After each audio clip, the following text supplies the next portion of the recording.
अस्सलाम वालेकुम and welcome to my channel welding inspector course में आज हम CCUP 3.1 चैप्टर 3 वेल्डिंग इम्परफेक्शन की स्टडी करेंगे और साथ ही इस चैप्टर के जितने भी इम्पोर्टेंट आंसर क्वेश्चन होंगे जिनके एग्ज़ाम में आने के चांस बहुत ज़्यादा होते हैं इन पर भी डिस्कस करेंगे। ये चैप्टर वेल्डिंग इंस्पेक्शन और क्वेश्चन के हवाले से बहुत ज़्यादा इम्परेटिव है, तो चले शुरू करते हैं।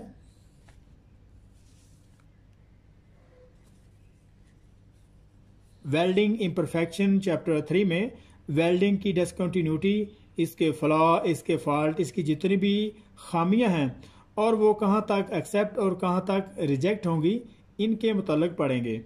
डिसकंटिन्यूटी को यूरोपियन स्टैंडर्ड ISO EN में इम्परफेक्शन कहते हैं। कोड ऑफ कंस्ट्रक्शन के मुताबिक आइडियल वेल्ड में अगर कोई भी डेविएशन होगी इसको हम इम्परफेक्शन कहेंगे। डिसकंटिन्यूटी इम्परफेक्शन वो होता है any deviation from the ideal welds, अगर वो डिसकंटिन्यूटी और फ्लॉ एक्सेप्टेंस लिमिट से बाहर चला जाए या एक्सेप्टेंस लिमिट से एक्सीड कर जाए तो इसे फिर हम डिफेक्ट कहेंगे। और अगर कोई भी इम्परफेक्शन कोड स्टैंडर्ड या एक्सेप्टेंस क्राइटेरिया के अंदर रहेगा तो इसे इम्परफेक्शन ही कहेंगे। और अगर एक्सेप्टेंस क्राइटेरिया के ऊपर चला जाता है तो वो डिफेक्ट होगा, तो फिर इसको रिजेक्ट या फिर रिपेयर किया जाएगा और इम्परफेक्शन को रिजेक्ट नहीं किया जाएगा।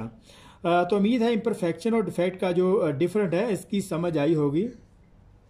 क्लासिफिकेशन ऑफ द इम्परफेक्शन, और वेल्डिंग के अंदर जितनी भी इम्परफेक्शन है, जितनी भी इसके अंदर फॉल्ट हैं, डिसकंटिन्यूटी हैं, फ्लॉ वगैरह हैं, इनको हमने 7 हिस्सों में यहाँ पे क्लासिफाइड किया हुआ है।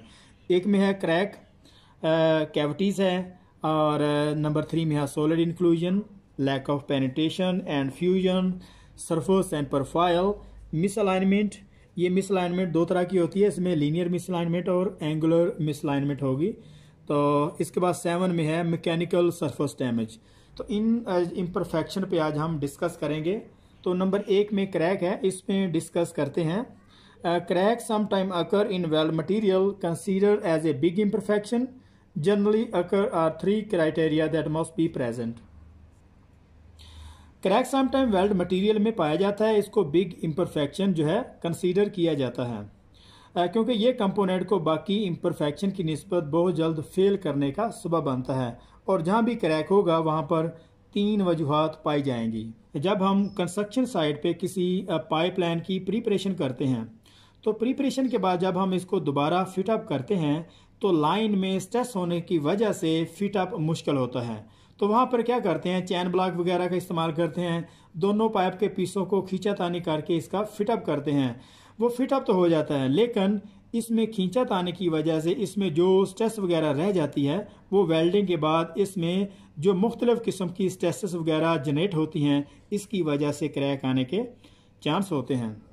तो नंबर B में रिस्टेंट है। तो रिस्टेंट की वजह से किस तरीके से जो क्रैक वगैरह आते हैं, जब हम पाइप या प्लेट को वेल्डिंग कर रहे होते हैं, इसको हम वाइस में अगर बांध देते हैं, उसको टाइट कर देते हैं क्योंकि उसमें डिस्टोर्शन वगैरह ना हो, या दूसरे स्ट्रक्चर के साथ इसको हम वेल्ड वगैरह करते हैं, तो जिसको हम वेल्ड कर रहे होते हैं इसमें फ्री मूवमेंट जो है ख़त्म हो जाती है। उसमें डिस्टोर्शन वगैरह तो नहीं आती, लेकिन स्ट्रेस रह जाने की वजह से क्रैक का सबब बन सकती है। तो फोर्स है, रिस्टेंट है, इसकी समझ आ गई होगी। तो तीसरा हम ये देखते हैं C में ए वीकेंड स्ट्रक्चर।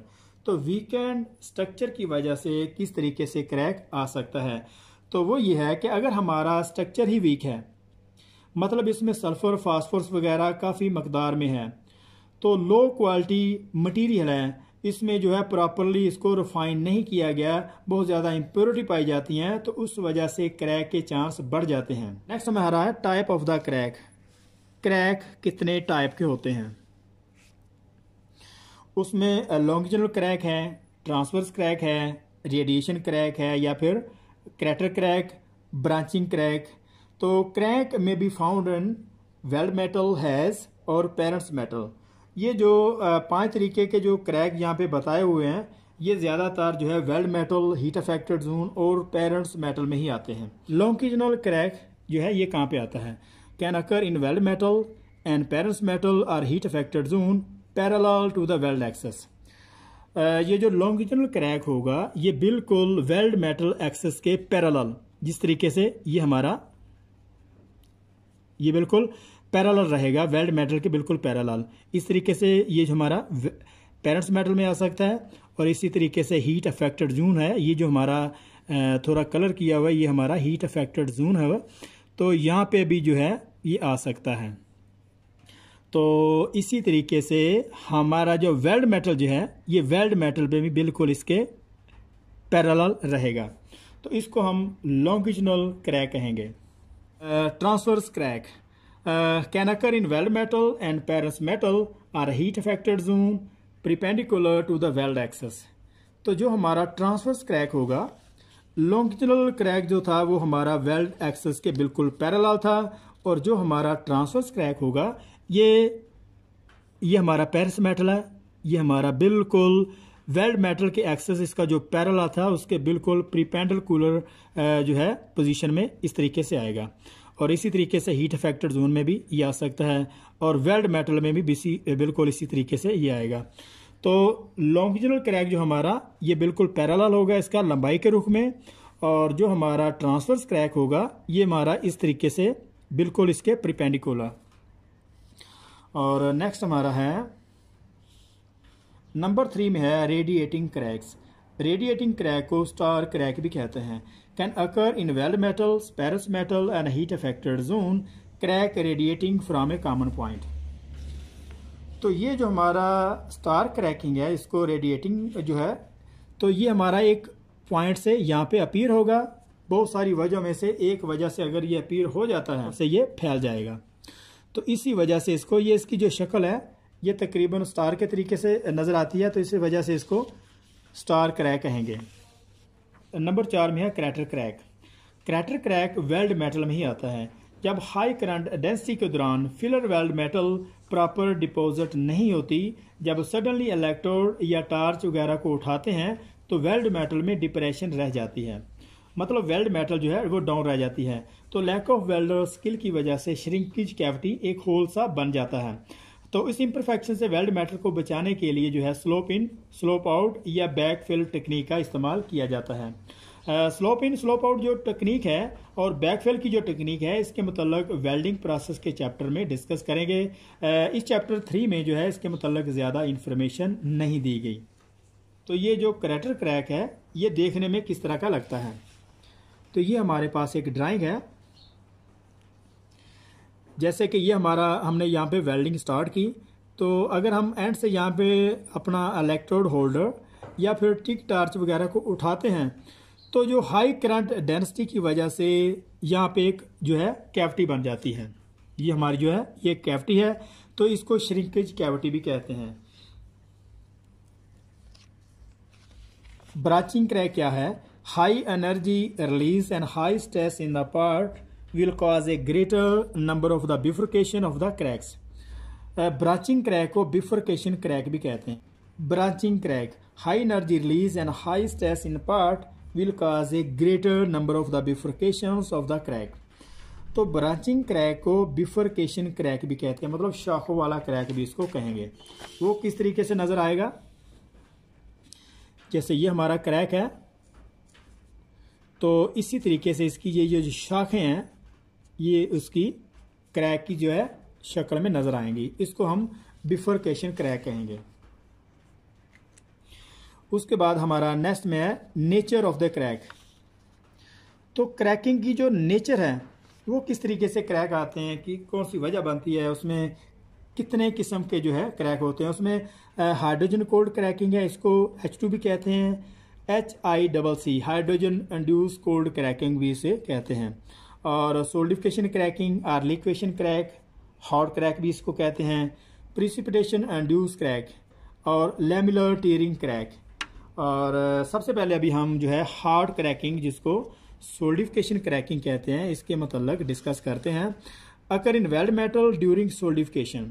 तो ये वेल्ड मेटल में ही आता है। जब वेल्ड मेटल ठंडा हो रहा होता है उस वक्त ये जो है इमीडिएटली वेल्डिंग में जो है सोल्डिफिकेशन क्रैकिंग आती है। Can occur when weld metal has a high carbon और इम्प्योरिटी सच एज सल्फर वगैरह। तो ये उस वक्त जो है सोल्डिफिकेशन क्रैकिंग आता है जब वेल्ड मेटल में बहुत ज़्यादा हाई कार्बन हो या उसमें बहुत ज़्यादा इम्प्योरिटी हो, सल्फर वगैरह, तो सोल्डिफिकेशन क्रैकिंग उस वजह से आता है। उसमें large depth width ratio, deep and narrow welds. तो large depth to width ratio को डीप नैरो वेल्ड भी कहते हैं।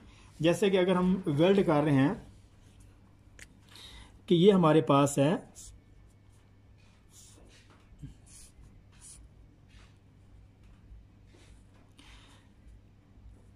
इसकी जो विड्थ है, विड्थ फॉर एग्जांपल ये इसकी विड्थ है और ये इसकी जो लेंथ है, इसकी डेप्थ। तो अगर इसकी डेप्थ ज़्यादा होगी और इसकी जो विड्थ है वो कम होगी तो इस यानी कि सोल्डिफिकेशन क्रैकिंग जो है वेल्ड के सेंटर पे यहाँ पे क्रैकिंग आ सकती है। तो इसकी जो डेप्थ टू विड्थ रेशो अगर ज़्यादा है, मतलब इसकी डेप्थ ज़्यादा है और इसकी जो विड्थ है अगर कम है तो उस पर सोल्डिफिकेशन क्रैकिंग आएगी, उसको हार्ड क्रैकिंग भी कहते हैं। नेक्स्ट हमारा है हाइड्रोजन इंड्यूस क्रैक। इसको HIC hydrogen induce cold cracking भी कहते हैं, इसको कोल्ड डिले क्रैकिंग भी कहते हैं, अंडर बीड क्रैकिंग भी कहते हैं। तो कोल्ड क्रैकिंग या कोल्ड डिले क्रैकिंग इसको इस वजह से कहते हैं कि ये वेल्ड मेटल के इमीडिएटली अपीयर नहीं होता। जैसे कि सोल्डिफिकेशन क्रैकिंग जो है, जब वेल्ड मेटल सोल्डिफाइंग हो रहा होता है उस वक्त इमीडिएटली वो वहाँ पे क्रैकिंग आ जाती है। लेकिन हाइड्रोजन क्रैकिंग जो है ये 48 आवर, 72 आवर या फिर उससे लेट 1 वीक, 2 वीक, 1 ईयर्स, इससे ज़्यादा भी ये क्रैक जो है ये बाद में अपीयर हो सकती है। अकर इन हैज़, ये जो है हीट अफेक्टेड जोन में भी आती है। Occur in HAZ parallel to the fusion boundary, its path is usually a combination of the inter and transgranular cracking as due trap in many sources. तो जो hydrogen cracking है ये जो यहाँ पे हीट अफेक्टेड जोन का area है यहाँ पे भी होगा, ये जो हमारा हीट अफेक्टेड जोन का एरिया है इसमें भी एक क्रैकिंग हो सकती है। ये जो हमारा पेरेंट्स मेटल है यहाँ पे भी हो सकती है। और ये जो खासकर जो वेल टो है, ये जो हमारा टो का ऑप्शन है ये वाला, ये वेल्ड मेटल और जो है पेरेंट्स मेटल के जो बीच का पॉइंट है ये इसको जो टो कहते हैं, हाई स्ट्रेस कंसंट्रेशन पड़ने की वजह से यहाँ पे जो है क्रैकिंग आ सकती है। हाइड्रोजन क्रैकिंग आने के बहुत ज़्यादा सोर्सेस हैं। मतलब वेल्डिंग के दौरान अगर हमारी जो है जो आर्क फ्लेम है वो अगर लेंथ ही है तो उसमें हाइड्रोजन जो है इंड्यूस हो सकती है। अगर पेरेंट्स मेटल में हमारा क्लीन प्रॉपर नहीं, उसमें रस्ट, पेंट, ऑयल वगैरह है, तो वो वेल्डिंग के दौरान जब वो मेल्ट होता है तो सोल्डिफिकेशन के दौरान उसमें से वहाँ से जो है वो जो गैस है वो जब बाहर निकलती है तो उस वजह से जो है हाइड्रोजन क्रैकिंग आ सकती है। Factor which cause hydrogen cracking, जिन फैक्टर की वजह से हाइड्रोजन क्रैकिंग आती है उसमें hydrogen level greater than 15 ml 100 gram of the deposit weld metal. अगर फॉर एग्जांपल 100 ग्राम हमारा डिपॉजिट वेल मेटल है तो उसमें अगर हाइड्रोजन का लेवल ग्रेटर देन 15 ml होगा तो उसमें हाइड्रोजन क्रैकिंग आ सकती है। और स्ट्रेस अगर greater than 0.5 of the yield stress, अगर पेरेंट्स मेटल की जो यील्ड स्ट्रेस से ज़्यादा इसकी जो स्ट्रेस है ग्रेटर देन 0.5 पॉइंट होगी तो भी मटेरियल में जो है क्रैकिंग आ सकती है। टेम्परेचर, अगर उसका जो टेम्परेचर है स्मॉलर देन 300 सेंटीग्रेड होगा, क्रैकिंग आ सकती है। तो ससेप्टिबल माइक्रोस्ट्रक्चर, जो मटेरियल का जो ससेप्टिबल माइक्रोस्ट्रक्चर होता है वो ग्रेटर देन 400 HV हार्डनेस अगर उसमें रहेगी तो भी उसमें हाइड्रोजन क्रैकिंग आ सकती है। How to prevent hydrogen cold cracking, hydrogen cold cracking को किस तरीके से बचाया जा सकता है। Preheat to slow down the cooling rate, तो वेल्डिंग स्टार्ट करने से पहले इसका जो प्रॉपर तरीके से इसको प्री हीट किया जाएगा। अगर हाई लाए है तो उसको उसके जितने उसमें ग्रेन है उस के मुताबिक उसको जो है प्री हीट किया जाएगा। और ये जो प्री हीट है ये जो slow down the cooling rate, तो वेल्ड मेटल और जब parents metal heat affected zone और ये जो वेल्ड जोन कम्प्लीटली होगा ये स्लो डाउन कूलिंग रेट होगी। अगर ये सडनली कूल होगा तो वहाँ पे भी क्रैक आ सकते हैं। तो प्री हीट जो है ये वेल्ड मेटल और जो वेल्ड का एरिया है उसको स्लोली जो है कूलिंग करती है। इंटर पास टेम्परेचर, तो वेल्डिंग स्टार्ट करने से इमीडिएटली कुछ देर पहले, ड्यूरिंग और जब हम इलेक्ट्रोड उठाते हैं तो उसी वक्त उसका जो इंटर पास टेम्परेचर जो है उसको चेक करना है। उसको मेंटेन रखना है, और वेल्ड मेटल और जो हमारा पेरिस मेटल के एडजेसेंट का जो एरिया है उसको भी चेक करना है। और उसके बाद post heat allow hydrogen to diffuse, और वेल्डिंग के इमीडिएटली बाद उस पर जो है पोस्ट हीट की जाती है, जो जितनी भी उसमें हाइड्रोजन जो टैप हुई होती है उसको डिफ्यूज करने के लिए। Post weld heat treat to relieve residual stress. और पोस्ट हीट और जो पोस्ट वेल्ड हीट ट्रीट, इसका जो ये डिफरेंट है कि जो पोस्ट हीट होगी इसको इमीडिएटली आफ्टर वेल्डिंग के बाद इसको किया जाता है, और ये जो है हाइड्रोजन को रिमूव करने के लिए उसको इस्तेमाल करते हैं। और जो पोस्ट वेल्ड हीट होगी इसको जो है 2 घंटे 4 घंटे बाद दूसरे दिन भी इसको जो पोस्ट वेल्ड हीट ट्रीटमेंट करते हैं, तो इसके अंदर जितनी भी रेसिडुअल स्ट्रेस होंगी उनको रिमूव करने के लिए ये इस्तेमाल की जाती है। और बेसिक इलेक्ट्रोड MMA, और हाइड्रोजन क्रैकिंग को बचाने के लिए इसको जो बेसिक इलेक्ट्रोड इस्तेमाल करेंगे, जैसे कि 7018 है, इसको बेसिक इलेक्ट्रोड कहते हैं। इसमें हाइड्रोजन कम होती है तो कम हाइड्रोजन जो है कंज्यूमेबल वहाँ पे इस्तेमाल होगा।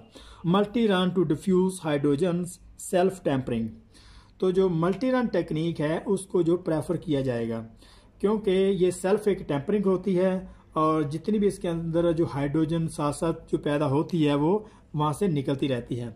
और टेम्परिंग बीड और हार्ड पास टेक्निक, तो इमीडिएटली रूट के पास जब हमारा रूट जो है गर्म ही रहता है तो उसी वक्त वहाँ पे जो है हार्ड पास जो है लगाया जाएगा, उसको जो टेम्पर बीड भी कहते हैं। तो इसी वजह से गर्म रूट के ऊपर जब इसको हार्ड पास लगाते हैं तो इसी वजह से इसको जो है हार्ड पास कहा जाता है। तो हाइड्रोजन को बचाने के लिए यूज ऑस्टेनेटिक और निकल फिल इलेक्ट्रोड, तो ऑस्टेनेटिक और निकल फिल इलेक्ट्रोड भी इस्तेमाल किए जाते हैं। Clean the rust from the joint paint oil grease, तो जो ज्वाइंट होगा उसको प्रॉपर तरीके से क्लीन करना है, बिफोर फिटअप के दौरान ही उसको जो अच्छे तरीके से क्लीन करना है, उसमें जो है पेंट ऑयल ग्रीस वगैरह ना हो, तो इस वजह से भी उसमें हाइड्रोजन क्रैक आ सकती है।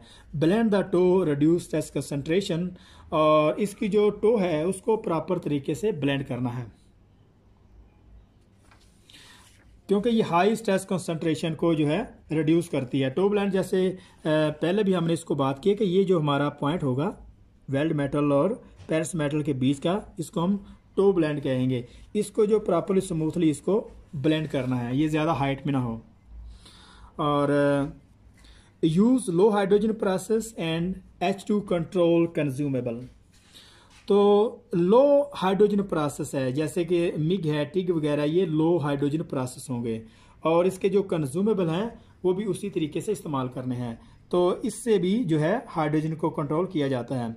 Ensure welding is carried out under control environmental condition, तो ये चीज़ मेक श्योर करना है कि ड्यूरिंग वेल्डिंग के दौरान जो हमारी इन्वायरमेंट है वो हमारा कोई स्टफी वेदर ना हो, कोई बहुत ज़्यादा कोई विंड स्टॉर्म ना हो या रेनी ना हो, तो इस चीज़ को अवॉइड करना है।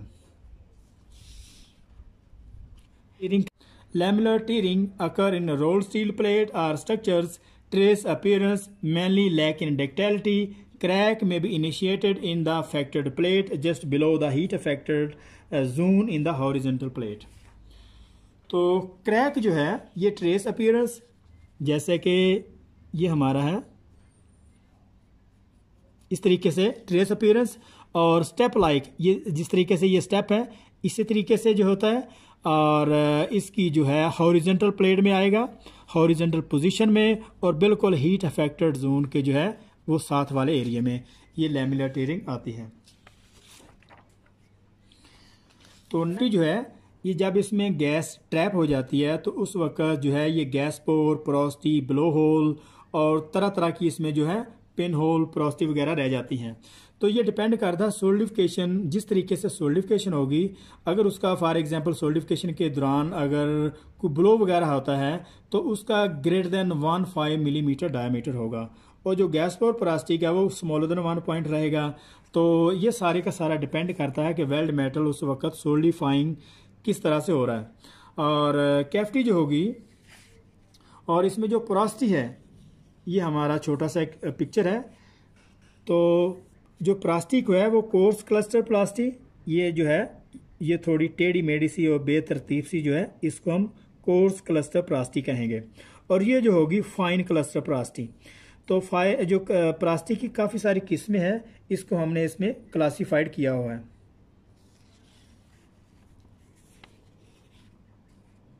तो अभी नेक्स्ट हमारा है क्रैटर पाइप। क्रैटर पाइप को क्रैटर क्रैक भी कहते हैं। इसमें श्रिंकेज कैविटी, ये जब एंड ऑफ वेल्ड पे, ये हमने थोड़ा सा डिस्कस पहले किया है, तो अभी दोबारा फिर इस पे करते हैं कि जब एंड ऑफ वेल्ड, यहाँ पे हम जब इलेक्ट्रोड उठाते हैं तो एंड के वेल्ड पे यहाँ पे एक श्रिंकेज कैविटी बनती है। तो इसकी जो है काज हाई, तो हाई करंट, इसमें जो डेंसिटी होती है, जब वहाँ से इलेक्ट्रोड उठाते हैं तो वहाँ पे एक श्रिंकेज कैविटी बनती है। तो किस वजह से बनती है? जब हम इन ऑपरेटिव स्लोप इन और स्लोप आउट को प्रॉपर तरीके से टिग में इस्तेमाल नहीं कर दे, या फिर अगर एमएम की बात करें तो उसमें बैक फिल प्रॉपर तरीके से जो फिल नहीं करते, उस वक्त भी ये जो है क्रैटर पाइप आ सकता है। तो अभी हमारा नेक्स्ट है, तो नेक्स्ट हमारा है सॉलिड इंक्लूजन। सॉलिड इंक्लूजन क्या है? सॉलिड इंक्लूजन में मेटालिक इंक्लूजन हो सकता है, नॉन मेटालिक इंक्लूजन हो सकता है। तो मेटालिक इंक्लूजन में टंगस्टन इंक्लूजन, कॉपर इंक्लूजन, या फिर इसके अलावा दूसरे मेटल इसमें ट्रैप हो सकते हैं। टंगस्टन इंक्लूजन जो है टिग में आएगा, copper inclusion MIG MAG process में हो सकता है। तो उसके बाद नॉन मेटालिक इंक्लूजन है। नॉन मेटालिक इंक्लूजन में जो है स्लैग वगैरह इंक्लूजन हो सकता है, जैसे कि एमएमए का अगर प्रोसेस कर रहे हैं, फ्लक्स कोर आर्क वेल्डिंग है या सब मैरिज आर्क वेल्डिंग में, तो जिस प्रोसेस में जो है फ्लक्स का इस्तेमाल होगा, तो एमएमए भी फ्लक्स होता है, फ्लक्स कोर आर्क वेल्डिंग में भी जो है जो फिलर वायर के अंदर फ्लक्स होता है, और सब मैरिज आर्क वेल्डिंग में भी जो है एसिड और बेसिक टाइपों के जो फ्लक्स हैं वो इस्तेमाल होते हैं। तो उसमें स्लैग इंक्लूजन हो सकती है। तो स्लैग इंक्लूजन और फ्लक्स इंक्लूजन और ऑक्साइड इंक्लूजन, इनका आपस में क्या डिफरेंट है? वो सबसे पहले हम ये देखते हैं कि इसका जो स्लैग इंक्लूजन किसे कहते हैं। तो ये वेल्डिंग के दौरान जो हमारा स्लैग, जो वेल्डिंग के दौरान जो प्रॉपर क्लीन करने की वजह से आता है, इसको हम स्लैग इंक्लूजन कहेंगे। तो स्लैग इंक्लूजन क्या है? स्लैग इंक्लूजन क्या है? Slag inclusion cause during welding incomplete removal of the slag between the passes. तो दो पासेस के दरमियान जब हम वेल्डिंग करने के दौरान अगर इनकम्प्लीट या प्रॉपर तरीके से उसको क्लीन नहीं करते, तो स्लैग इंक्लूजन हो सकती है। तो उसमें फ्लक्स इंक्लूजन है। फ्लक्स इंक्लूजन में cast unfused flux due to the damage electrode. तो जब हमारा इलेक्ट्रोड डैमेज होता है तो उसके जो फ्लक्स कोटिंग है वो वेल्डिंग में जो ट्रैप हो जाती हैं, तो वो फ्यूज़ नहीं होती, तो उसको हम फ्लक्स इंक्लूजन कहेंगे। तो ऑक्साइड इंक्लूजन क्या है? Cause heavy mill scale rust on the work surface. तो जिस प्लेट की, जिस पाइप की अगर हम वेल्डिंग कर रहे हैं, अगर वहाँ पे बहुत ज़्यादा रस्ट है, कोई मिल स्केल वगैरह है, तो वो जब वेल्डिंग में जो है इंक्लूजन होती है, तो उसको फिर ऑक्साइड इंक्लूजन कहेंगे। तो नेक्स्ट हमारा है लैक ऑफ फ्यूजन। तो लैक ऑफ फ्यूजन में lack of side wall fusion क्या है, लैक ऑफ इंटरन फ्यूजन क्या है, लैक ऑफ रूट फ्यूजन क्या है। तो इसमें अभी हम देखते हैं। तो lack of side wall fusion, तो ये जो हमारा साइड पे स्लैग जो इंक्लूजन होता है, अगर आप उसमें जो हमारे पास मेल्ट नहीं होते, तो उसमें उसको lack of side wall fusion कहेंगे। ये जो हमारा होगा lack of side wall fusion. अगर हमारा ये जो एरिया है मेल्ट प्रॉपर तरीके से साइड पे नहीं होता, इसको फिर हम lack of side wall fusion कहेंगे। तो lack of interrun fusion, lack of interrun fusion क्या है कि अगर हमारा दो पासेस के दरमियान ये जो एरिया जो है ये मेल्ट नहीं होता आपस में, अगर ये मेल्ट नहीं होगा, इसको फिर हम लैक ऑफ इंटरवन फ्यूजन कहेंगे। तो लैक ऑफ रूट फ्यूजन क्या है? ये हमारा लैक ऑफ रूट फ्यूजन है कि हमारा अगर एक एज जो है, एक कार्नर अगर वो मेल्ट हुआ है, उसकी पेनिट्रेशन निकली है, तो दूसरे का जो कार्नर है वो छूटा हुआ है, वहाँ पे मेल्ट नहीं हुआ, उसको हम लैक ऑफ रूट फ्यूजन कहेंगे। तो लैक ऑफ पेनिट्रेशन, तो इसकी जो लैक ऑफ पेनिट्रेशन है या लैक ऑफ फ्यूजन पेनिट्रेशन है, इसको देखते हैं। तो lack of fusion and penetration. Lack of root penetration क्या है? इनकम्प्लीट रूट पेनिट्रेशन क्या है? इसको देखते हैं। लैक ऑफ फ्यूजन में और and lack of root penetration, इसका डिफरेंट देखते हैं कि लैक ऑफ रूट पेनिट्रेशन क्या है और इनकम्प्लीट रूट पेनिट्रेशन में क्या डिफरेंट है। तो ये हमारा लैक ऑफ रूट फ्यूजन होगा। अगर एक किनारा हमारा मेल्ट हुआ है, उसकी पेनिट्रेशन निकली हुई है, तो दूसरी तरफ से तकरीबन कुछ मेल्ट नहीं हुआ, कुछ छूटा हुआ है, उसको हम लैक ऑफ रूट फ्यूजन कहेंगे। और अगर हमारा दोनों तरफ से ये किनारा जो छूटा हुआ है, दोनों ही इसका एज जो है, रूट जो गैप है वो फिल प्रॉपर से नहीं हुआ, इसको फिर हम इनकम्प्लीट रूट पेनिट्रेशन कहेंगे। सरफेस प्रोफाइल इम्परफेक्शंस, तो जो वेल्ड की सरफेस इम्परफेक्शन है वो क्या होगी? उसमें इनकम्प्लीट फील्ड ग्रूव है। अगर हम इनकम्प्लीट फील्ड ग्रूव किसे कहेंगे कि ये हमारा है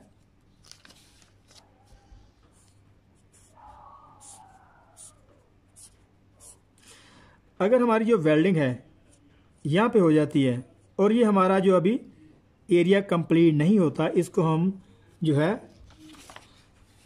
इनकम्प्लीट फील्ड ग्रूव कहेंगे। और स्पैटर है आर्क स्ट्राइक स्टे आर्क, तो उसके बाद स्पैटर क्या होता है, आर्क स्ट्राइक क्या होता है, और आर्क स्ट्राइक को स्टे आर्क भी कहते हैं। स्पैटर जो है, स्पैटर की शेप कुछ इस तरीके से होगी कि हमारा स्पैटर होगा। ये हमारे जो दाने दाने वेल्डिंग के दौरान जो है यहाँ पे दाने दाने बन जाते हैं, तो ये इसको हम स्पैटर कहेंगे।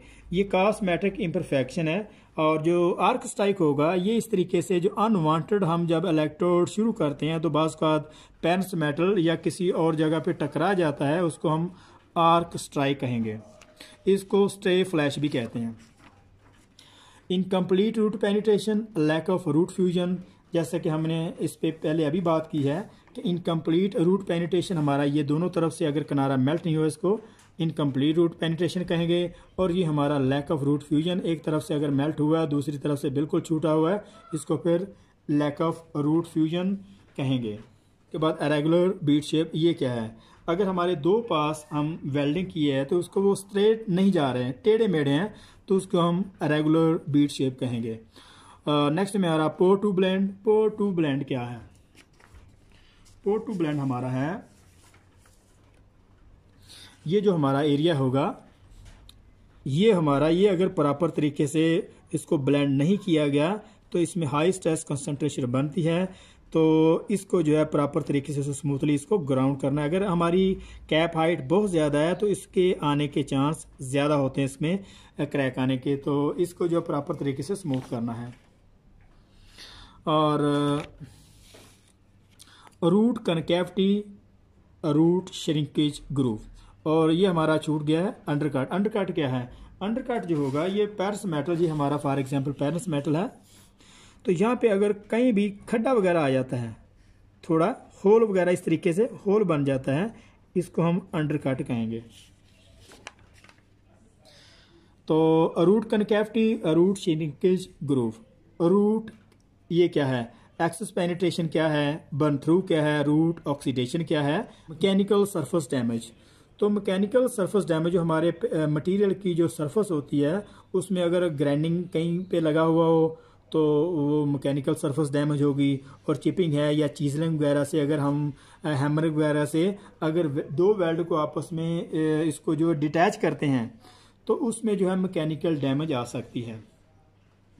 तो नेक्स्ट में हमारा है मिस अलाइनमेंट।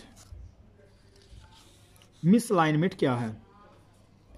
उसमें लीनियर मिस अलाइनमेंट हो सकती है और एंगुलर मिस अलाइनमेंट डिस्टॉर्शन जिसे कहते हैं। हाई लो क्या है? अनमैचिंग और irregular wall thickness between pipes having any degree of liability. तो हाई लो जब फिटअप के दौरान अगर हमारा दो पाइप हैं, दो पीसेस ऑफ पाइप के, अगर उसकी जो थिकनेस इक्वल नहीं है या उसका डायामीटर इक्वल नहीं है तो वहाँ पे जो है हाई लो पैदा हो सकती है। अगर डायामीटर में उसकी अवेलिटी है, फॉर एग्जांपल डायामीटर इक्वल नहीं है, वो थोड़ा बेंड है, टेढ़ है, उसमें अवेलिटी की प्रॉब्लम आ सकती है, तो वहाँ पे हाई लो आने के चांस होते हैं। लीनियर मिसअलाइनमेंट क्या है? Linear misalignment control of the weld setup technique, tacking, bridging, clamp वगैरह, तो ये इसको mm में मेजर किया जाता है। जैसे अभी हम इसको देखते हैं, तो ये हमारा है लीनियर मिसलाइनमेंट, इसको मिलीमीटर में मेजर किया जाता है। तो ये फिटअप के दौरान का प्रॉब्लम है, इसका वेल्डिंग का प्रॉब्लम बिल्कुल नहीं है, ये इसको प्रॉपर तरीके से फिटअप नहीं किया हुआ। तो नेक्स्ट हमारा है angular misalignment distortion. Used correct application of the distortion control techniques, balance welding, offsetting और use of the jigs, fixture clamp वगैरह, इसको जो है डिग्री और मिलीमीटर दोनों में इसको मेजर किया जाता है। एंगुलर मिसलाइनमेंट डिस्टोर्शन, तो ये हमारा होगा एंगुलर मिसलाइनमेंट डिस्टोर्शन। तो अगर हम इसकी बैलेंस वेल्डिंग नहीं करते, एक तरफ से इसको वेल्डिंग कर देते हैं, दूसरे डिस्टोर्शन आ सकती है। जैसे कि अगर हम इधर से वेल्डिंग कर रहे हैं एक तरफ से, तो क्या होगा कि दोनों मटेरियल के दरमियान, ये हमारे मटेरियल है, अगर यहाँ से वेल्डिंग हुई है तो यहाँ पे इस तरीके से टेढ़ा होने के चांस होते हैं। अगर इसको हम बैलेंस वेल्डिंग करेंगे तो दोनों तरफ से इसकी जो स्ट्रेस वो रिमूव साथ साथ होती रहेगी, तो टेढ़ापन नहीं होगा। तो ये अभी वेल्डिंग का प्रॉब्लम हुआ है, वेल्डिंग की मिस्टेक है, इसमें डिस्टोर्शन जो आई है ये सिर्फ इसमें बैलेंस वेल्डिंग नहीं हुई, इस वजह से इसको जो है एंगुलर मिसलाइनमेंट डिस्टोर्शन कहेंगे। तो ये इसको मिलीमीटर और डिग्री में भी इसको मेजर किया जा सकता है। ये देखना, ये हमारी सीधी लाइन है, तो ये हमारी जो डिस्टोर्शन है यहाँ से सिर्फ इस वेल्डिंग का फॉल्ट है, यहाँ पे ये यहाँ पे उठ गया है यहाँ। तो यहाँ पे क्या था कि ये वेल्डिंग करने के बाद ये वही जगह पे रही है जहाँ पे इसको फिटअप किया था, तो ये वेल्डिंग का प्रॉब्लम नहीं है, यहाँ पे फिटअप जो है। हमारा है root concavity suckback. When used to high gas backing pressure in purging, अगर हम जो इसकी पर्जिंग गैस है वो बहुत ज़्यादा तेज़ इस्तेमाल करते हैं, उसमें भी रूट कनकेविटी या सकबैक हो सकता है। Also with too large a root gap, अगर हमारा रूट गैप टू बिग है और उसमें डिपोजिट जो रूट बीट करते हैं वो बहुत पतली करते हैं और उस पर जो हार्ड पास बहुत ज़्यादा मोटा लगाते हैं, तो विच में pull back the root bead, तो वो रूट बीट को जो अपनी तरफ खींच लेता है थ्रू कंट्रैक्शनल स्ट्रेसेस की वजह से, उसमें जो है रूट कनकेविटी, उसमें सक बैक आ सकता है। तो उसकी क्या शेप होगी,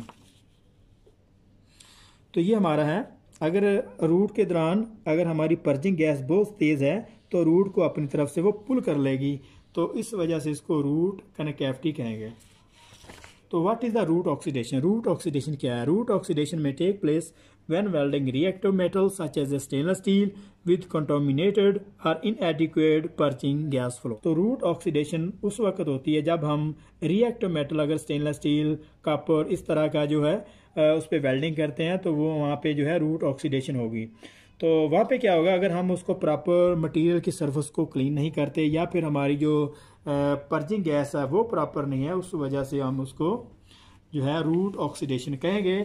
तो उसका ये छोटा सा एग्जांपल है, ये हमारा रूट है यहाँ पे, तो यहाँ पे इसकी जो रूट ऑक्सीडेशन है, इसको यहाँ पे थोड़ा जला हुआ है, इसको हम रूट ऑक्सीडेशन कहेंगे। तो ये अगर हमारा मटेरियल प्रॉपर क्लीन नहीं है उस वजह से भी हो सकता है, और अगर हमारी जो पर्जिंग जो है वो प्रॉपर नहीं है, वो कम है, वो उस वजह से भी ये प्रॉब्लम आ सकती है। तो नेक्स्ट हमारा है shrinkage groove. Shrinkage groove occur when contractional forces in the weld metal pulling on the hard plastic base metal in the root area, also called undercut। तो श्रिंकेज ग्रूव को अंडरकट भी कहते हैं। जब hard plastic base metal hard root को अपनी तरफ से पुल करता है तो उस वक्त ये प्रॉब्लम आती है। और अगर ये वीडियो पसंद आई हो तो इसको सब्सक्राइब कीजिए, लाइक कीजिए और बेल आइकॉन को प्रेस कीजिए ताकि हर नई आने वाली इन्फॉर्मेटिव वीडियो आपको मिल सके। तो मिलते हैं नेक्स्ट चैप्टर डिस्ट्रक्टिव टेस्टिंग में, तो चैप्टर 4 में। तब तक के लिए अल्लाह हाफिज़।